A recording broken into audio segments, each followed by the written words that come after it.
Hello दोस्तों। आज हमारा नया टॉपिक है अवकलन के बारे में चर्चा कर रहे थे अपन। तो अवकलन में आपका नया टॉपिक है आपका प्राचलिक समीकरण, जो आपकी 7.4 एक्सरसाइज है। और इस प्राचलिक समीकरण के बारे में अपन आपसे विस्तार से बात कर लेंगे। देखो, प्राचलिक समीकरण होता क्या है। प्राचलिक समीकरण का मतलब है कि जब x तथा y दोनों, जब x तथा y दोनों किसी तीसरी राशि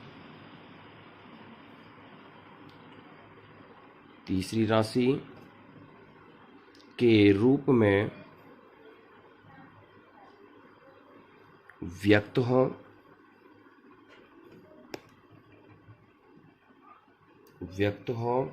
तो उसे प्राचलिक समीकरण कहते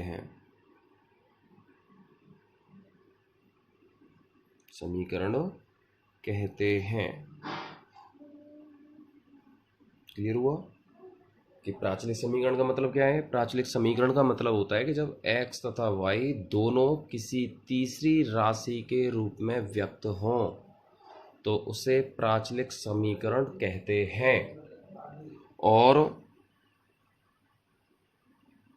वह तीसरी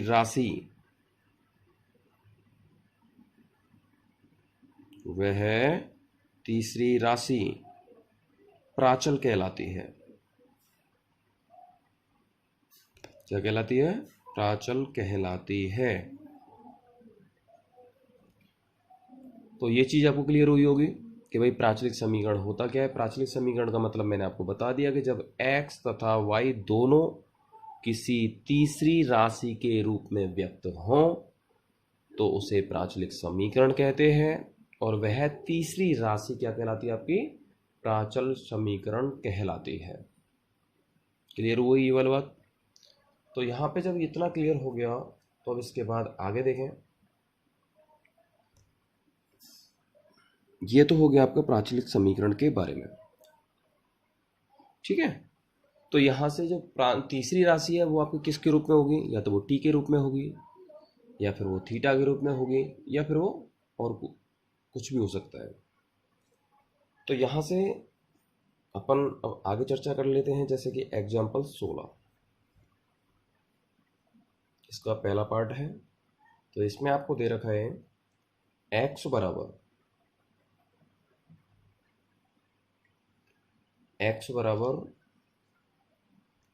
2at², ठीक है। और दूसरा आपको दे रखा है इसमें y बराबर at⁴। तो यहाँ पे जब देखोगे आप तो x जो दे रखा है वो तीसरी राशि कौन सी है? यहाँ पे t के रूप में दे रखा है। y जो है वो तीसरी राशि किसके रूप में दे रखा है? t के रूप में दे रखा है। अब आपके मन में विचार आएगा कि भाई यहाँ पे a भी दे रखा है, तो आप जानते होंगे कि a जो है वो कौन सी राशि के रूप में है? यहाँ पे अचर राशि के रूप में। जबकि यहाँ पे t किसके रूप में है? t आपके चर राशि के रूप में है, ठीक है। अब यहाँ से आपको क्वेश्चन में दे रखा है कि यहाँ पे अपन को मान निकालना है dy/dx की वैल्यू ज्ञात करनी है कि भाई dy/dx का मान निकालो। तो कैसे निकालेंगे? सबसे पहले यहाँ पे आपको x के रूप में जो समीकरण दे रखा है उसको पहला, y के रूप में जो आपको समीकरण दे रखा है उसको दूसरा मानेंगे। तो सबसे पहले x जो आपको समीकरण पहला है, कौन सा? पहला समीकरण जो है, तो यहाँ पे मैंने लिख दिया समीकरण 1 का, तो तीसरी राशि कौन सी है यहाँ पे? t। समीकरण 1 का t के सापेक्ष क्या करेंगे? अवकलन, ठीक है। समीकरण 1 का भी t के सापेक्ष अवकलन होगा और समीकरण 2 का भी किसके सापेक्ष होगा? t के सापेक्ष अवकलन होगा। तो यहां से जैसे आप x का जब करोगे t के सापेक्ष तो क्या आएगा? dx/dt आएगा, ठीक है।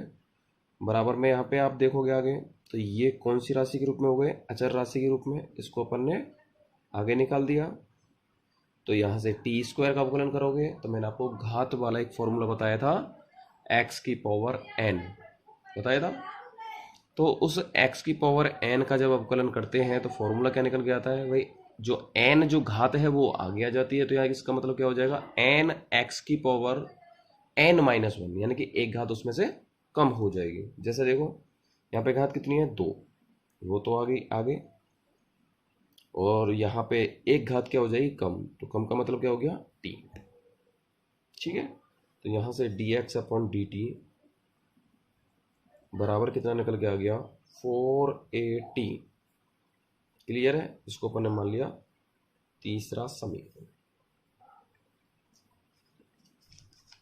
ठीक है, अब यहां से जैसे कि आगे बात करें, समीकरण तो आपका ये रहा। तो यहां पे आपने देखा समीकरण 1 की तरह से ही समीकरण 2 का भी t के सापेक्ष अवकलन करेंगे।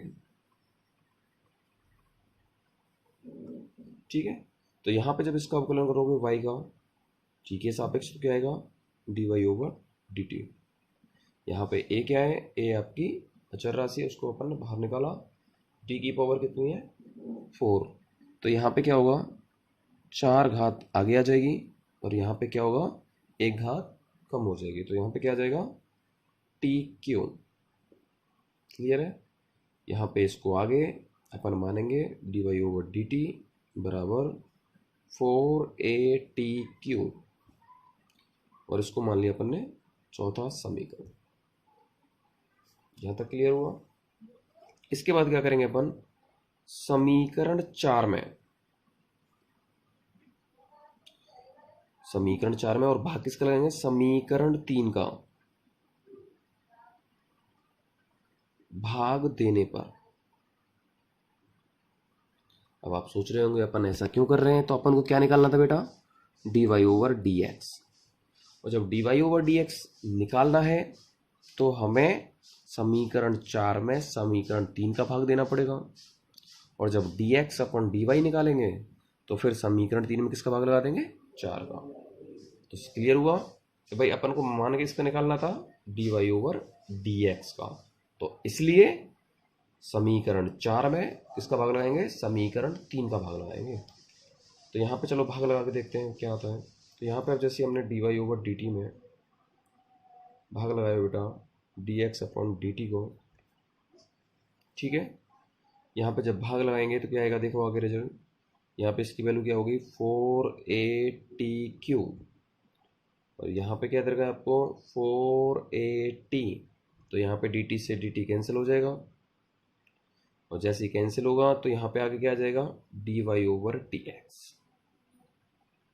क्लियर है, यहाँ से बराबर देखो क्या बचेगा, 4a से ये कैंसिल हो गया, t से ये वाली घात कैंसिल हो जाएगी, क्या बचेगा, t स्क्वायर। और यही आपका क्या है यहाँ पे आंसर। क्लियर है, ऐसे ही आप दूसरा देखोगे, इसका दूसरा भी वही है सेम। जैसे कि दूसरा वाला पार्ट से अपन देखें यहाँ पे, तो दूसरे वाले में क्या दे रखा है आपको, जैसे कि x बराबर साइन टी, और दूसरे में क्या दे रखा है आपको, y बराबर आपको दे रखा है cos 2t। क्लियर है, तो यहाँ पे x बराबर साइन टी दे रखा है, y बराबर cos 2t दे रखा है, सेम वही प्रोसेस है। सबसे पहले यहाँ पे इसको समीकरण नंबर 1 मानेंगे, इसको समीकरण नंबर 2 मानेंगे। सबसे पहले क्या करेंगे अपन, प्रत्येक सवाल में आपको वही प्रोसेस, यानी कि जो तरीका है वही आपको लगाना है। समीकरण 1 मान लिया, समीकरण 2 मान लेंगे। सबसे पहले क्या करेंगे, अब इसका समीकरण 1 का किसके सापेक्ष, टी के सापेक्ष। क्यों, क्योंकि यहाँ पे तीसरी राशि कौन सी है, टी। टी के सापेक्ष अवकलन करेंगे, और यहां से जब x का अवकलन करेंगे टी के सापेक्ष, तो क्या निकल के आएगा, dx अपॉन dt।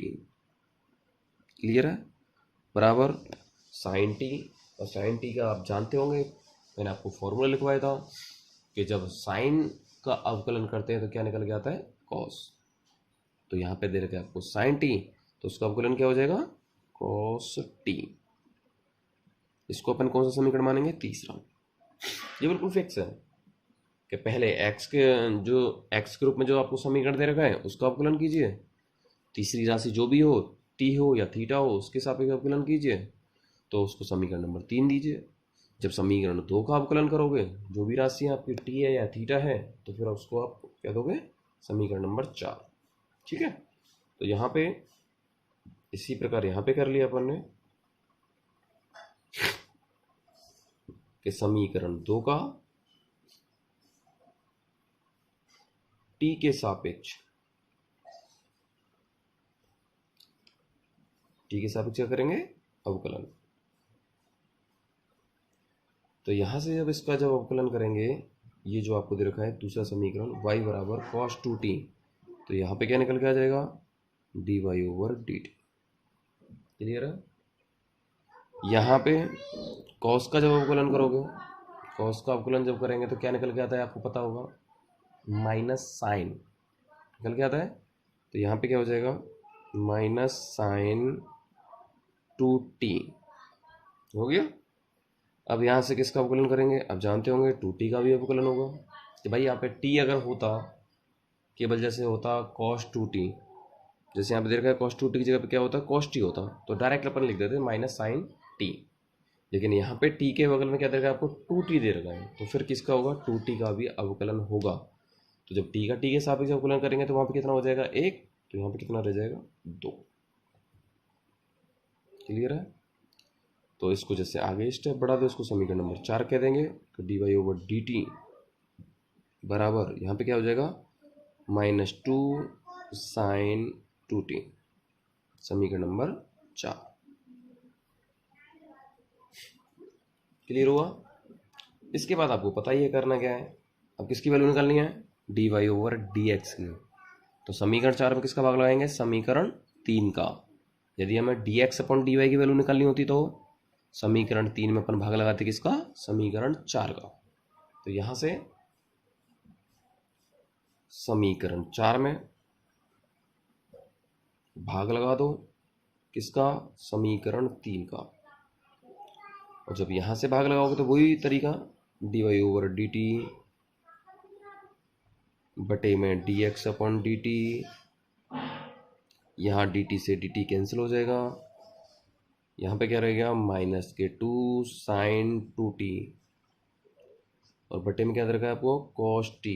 लेकिन अब यहाँ से आप देखो, मैंने आपको त्रिकोणमितीय फॉर्मूले भी लिखवाए हुए हैं, तो यहाँ पे आप जो ध्यान से देखोगे तो यहाँ पे क्या बच रहा है, माइनस के तो यहाँ पे सर है ही sin 2t का फॉर्मूला होता है, आप जानते होंगे, 2 sin t cos t होता है, वही है sin 2 थीटा वाला formula, 2 sin theta cos theta. तो यहाँ पे नीचे क्या देगा आपको, cos t, यहाँ पे cos t से cos t कैंसिल हो जाएगा, और जैसे ही कैंसिल होगा तो यहाँ पे क्या बचेगा फिर आपका, -4 sin t। यही आपका आंसर है। तो यहाँ पे मैंने आपको 16वें एग्जाम्पल के 2 जो भाग हैं वो मैंने आपको हल करवाए। इसके बाद आगे देख लेते हैं।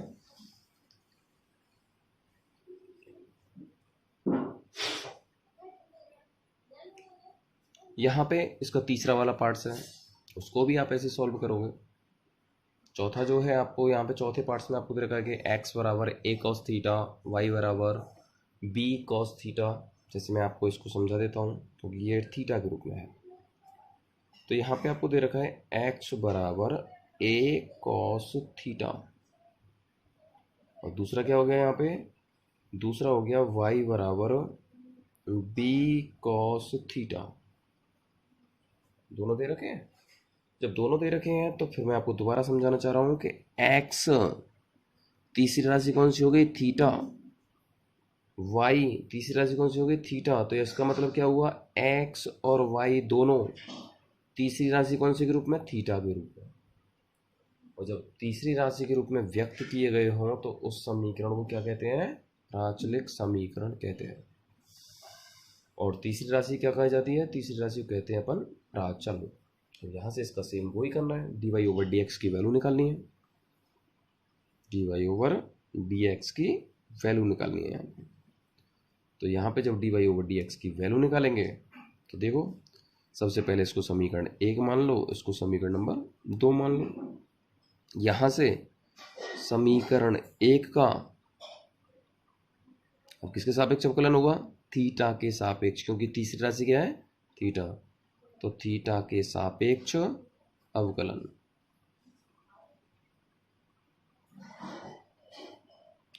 तो यहां से सबसे पहले क्या लिखोगे, D x upon d theta बराबर ए, यहाँ पे क्या हो गई, अचर राशि। कॉस का अवकलन क्या होता है, कॉस का अवकलन होता है माइनस साइन। अब यहाँ पे थीटा है तो माइनस साइन थीटा हो जाएगा, साइन टी होता वो कॉस टी होता तो क्या हो जाता, साइन टी हो जाता। तो यहाँ पे क्या रिजल्ट निकल के आ गया, माइनस साइन थीटा। इसको मान लेंगे अपन समीकरण नंबर 3। इसी प्रकार समीकरण 2 का थीटा के सापेक्ष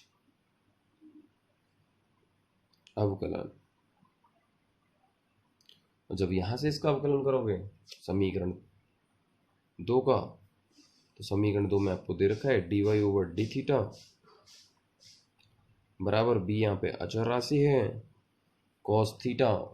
जब कॉस थीटा का अवकलन करोगे तो क्या निकल जाएगा, माइनस साइन थीटा। इसको समीकरण नंबर 4 मान लिया।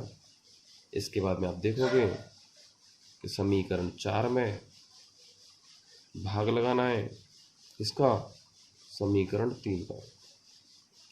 समीकरण 4 में 3 का भाग लगाओगे तो यहाँ पे क्या रिजल्ट निकल के आएगा, d y over d theta upon d x upon d theta. D theta से कैंसिल हो जाएगा, यहाँ पे क्या बचेगा, माइनस का बी साइन थीटा। ऐसे वहाँ पे क्या बचेगा समीकरण 3 में, माइनस का ए साइन थीटा। साइन से ये कैंसिल हो जाएगा, माइनस से माइनस कैंसिल, तो यहाँ पे क्या बच गया, d y over d x, तो बराबर क्या बचेगा, बी अपॉन ए। ये आपका आंसर।